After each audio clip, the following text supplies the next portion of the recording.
पृथ्वी का खाली हो जाएगा। जो इस पृथ्वी पर कचरा है सभी को मुक्ति और मोक्ष मिल जाएगा। यह व्यवस्था बनाने के लिए हमारे महापुरुष लगे हुए हैं। और कहा गया कि संतों के बारे में अगर एक अंश आदमी जान ले तो पागल हो जाएगा। लोग नहीं जान पाते, क्योंकि जब संतों के सानिध्य में आप रहने लगते हो, हम आप सब लोग अगर रहने लगे तो क्या देखते हैं कि जैसे हमारा हाड़ मांस का शरीर है, वैसे हमारे गुरु जी का भी तो हाड़ मांस का शरीर है। फर्क इतना है कि उन्होंने दाढ़ी रखा रखी है, वो वस्त्र साधु का पहनते हैं, इसलिए लोग उनको महात्मा कहते हैं, गुरु कहते हैं।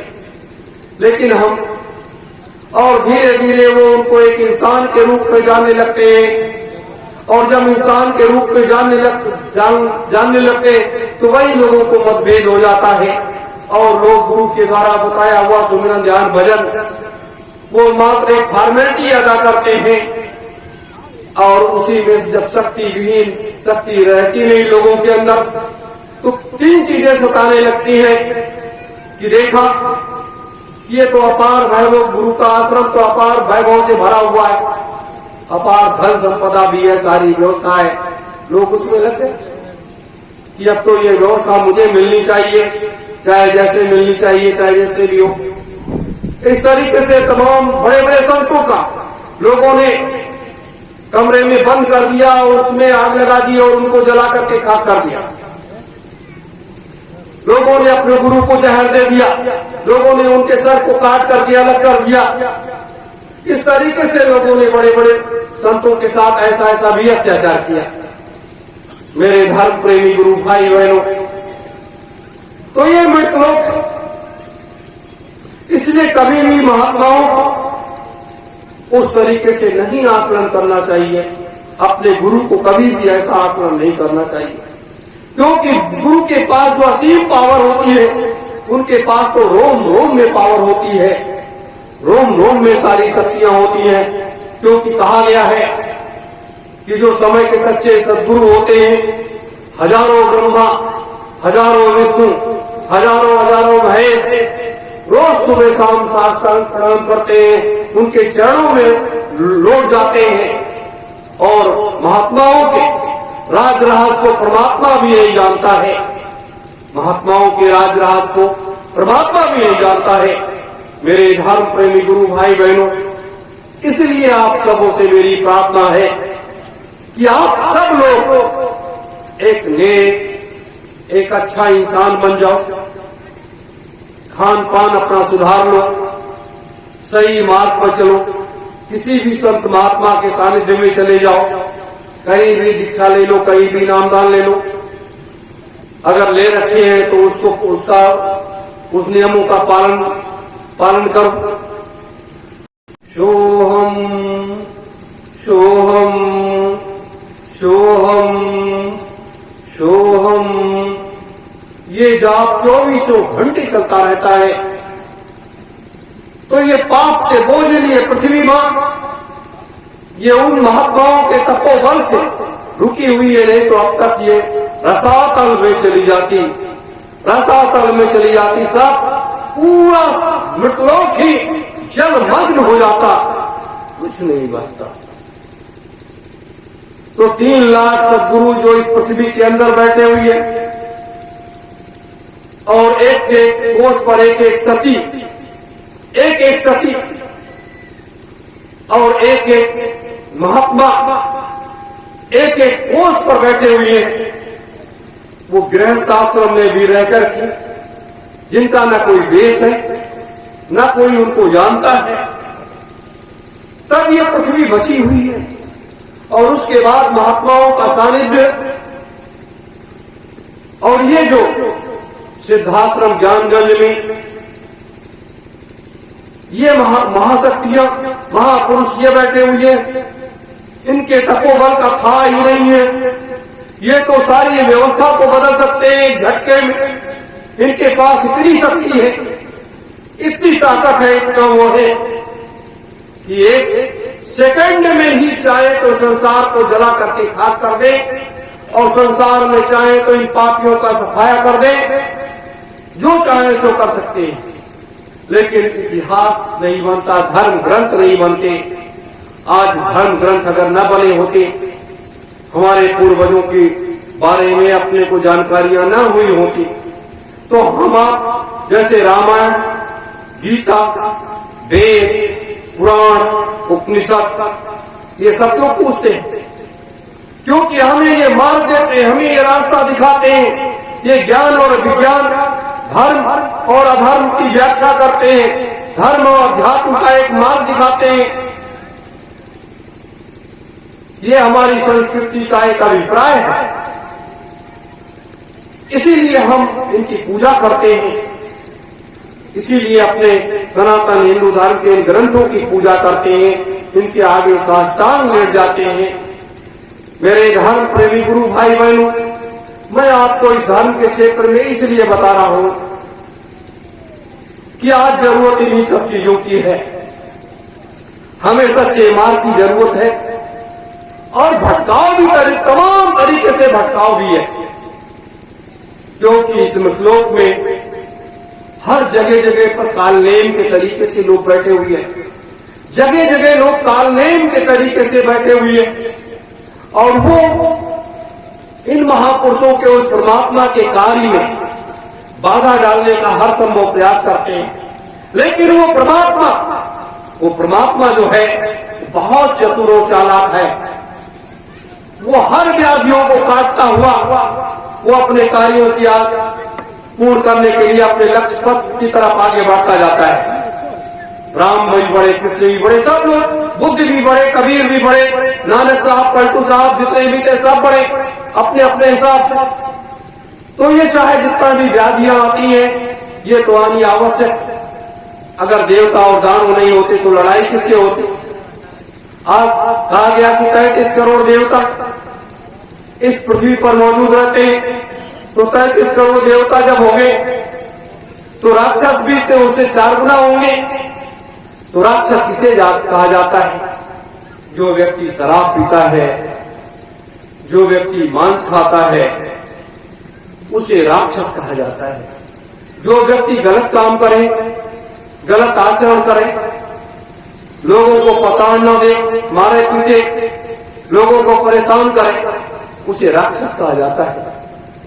मेरे धर्म प्रेमी गुरु भाई बहनों, इस तरह से ये स्थितियां होती हैं। और आज आप देख रहे हो, जो ये जानते थे, जिसमें 12 में 2 तो महात्मा ही थे, वशिष्ठ और विश्वामित्र,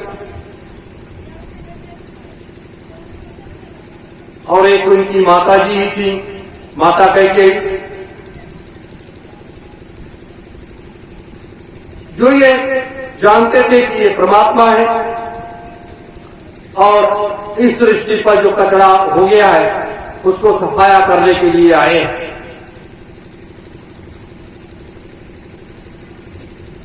और द्वापर में कृष्ण को 15 व्यक्ति किया, 16वां व्यक्ति नहीं मिला परमात्मा मानने के लिए।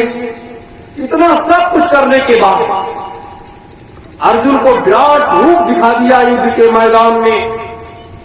उसके बाद भी तिल मात्र की शंका उनके अंदर बनी रही कि ये छलिया या बहुरूपिया तो नहीं है। मेरे धर्म प्रेमी गुरु भाई बहनों, परमात्मा जब आता है तो वो अपनी सारी सहायक शक्तियों को उतार करके ले आता है और उनसे वो काम लेना शुरू कर देता है। और जब काम लेना शुरू कर देता है तब जाकर के बड़ा सा बड़ा परिवर्तन होता है, बड़े से बड़ा बदलाव होता है और सारा काम हो जाता है।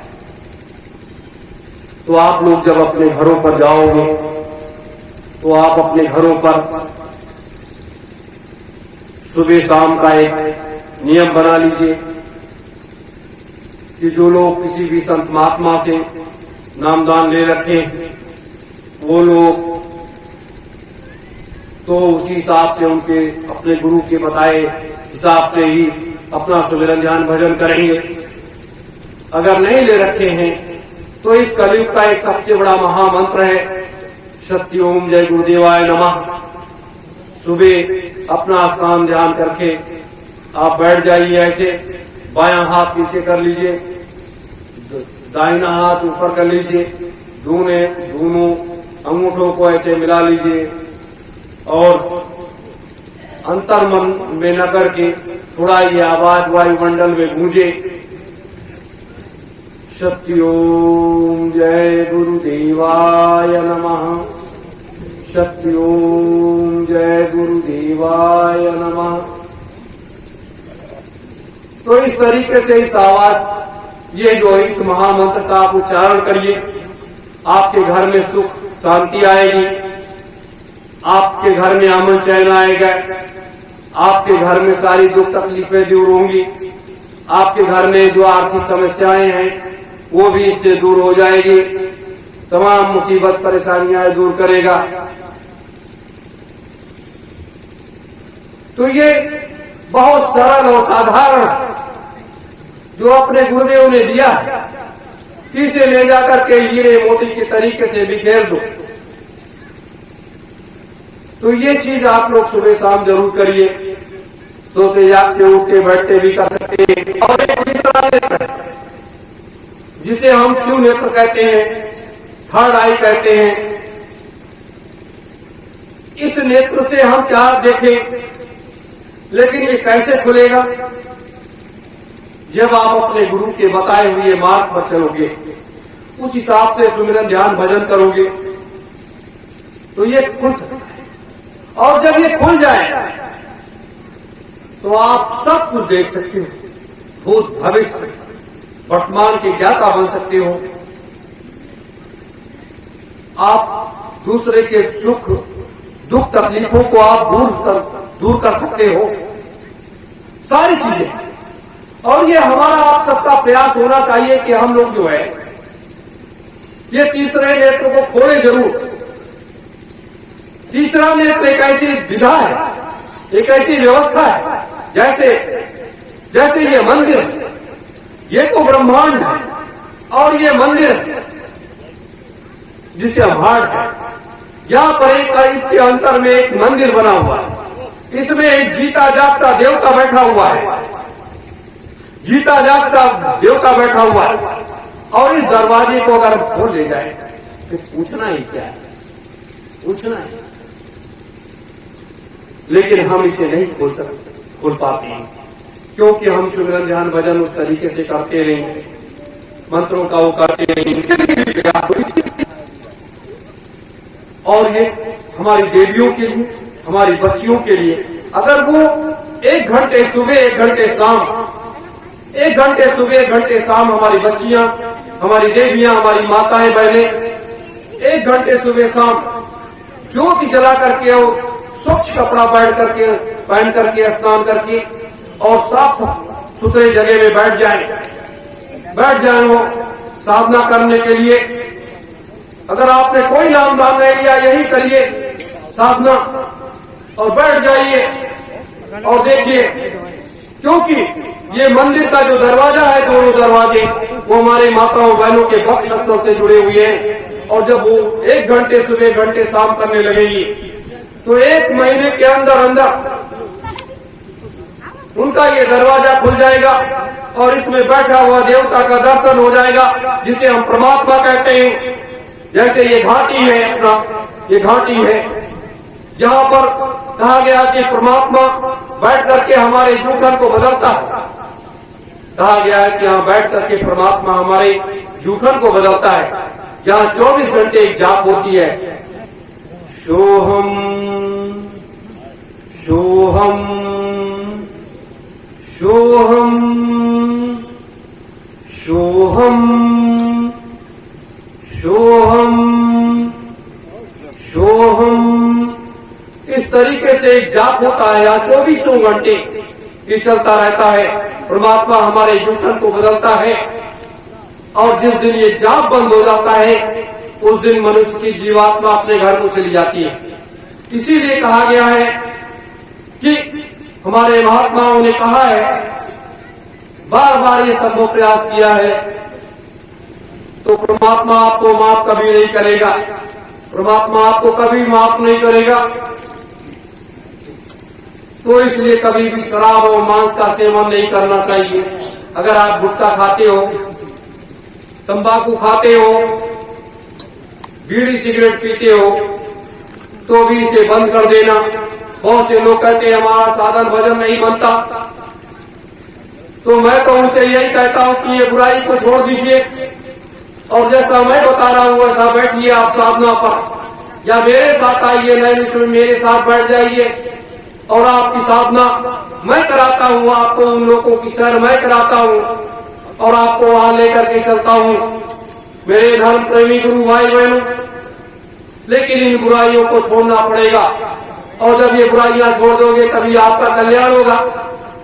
और हम आप बड़े दुर्भाग्यशाली बनते हैं कि जब हम ये जानते हैं कि परमात्मा हमारे अंदर बैठा हुआ हमारे जूठन को बदलता है और ये मन रूपी मंदिर, इस मंदिर में देवता बैठा हुआ है, हम इसके अंदर गंदे व्यसन का प्रयोग करते हैं, तो ये चीज नहीं करनी चाहिए मेरे धर्म प्रेमी गुरु भाई बहनों।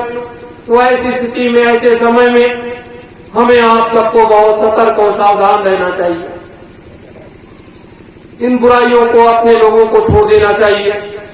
अगर ये बुराइयां किसी के अंदर हैं तो इन बुराइयों को छोड़ देना चाहिए।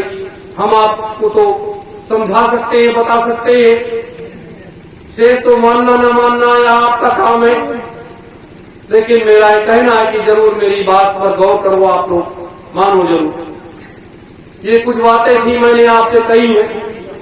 9 तारीख को निमसा की उस पावन भूमि पर तीनों लोगों द्वारा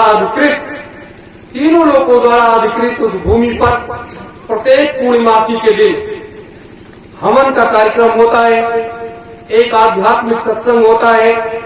तो वहां आप लोग आइए और जब आप पूर्णिमा की उस यज्ञ वेदी पर आप लोग बैठोगे तो आपको कई चीजें अनुभूति होंगी और वहां पर जो आप सत्संग सुनोगे तो आपको एक मार्ग, एक रास्ता मिल जाएगा और उस रास्ते पर आप चल पड़ो। मेरे धर्म प्रेमी गुरु भाई बहनों, ये मैं आपको जगाने के लिए आया और बताने के लिए आया।